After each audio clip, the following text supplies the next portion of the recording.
because he's have to, do more than just sit there with the offense. He's having to become a head coach, whereas, Coach Clark had so much experience there. So it's been great of just being able to wrap my hands around more things to help with the team.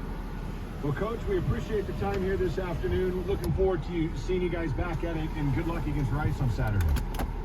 I appreciate that, and go Blazers. All right, there he is. That is UAB's, they call it the official title, the Director of Athletic Performance. Now, as he said, that's kind of a fancy way of saying the strength coach. Lyle Henley joining us there, and that's one of those positions that is so integral for every program. And we talked about it for years. I mean, everybody was so familiar with Scott Cochran at Alabama, and I think some of those strength coaches that you see that are kind of out there that are accolades and maybe a little bit more recognition.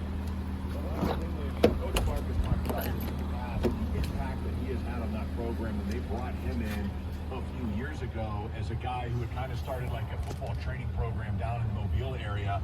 Now, obviously, has been in Birmingham for 6-7 years with UAB.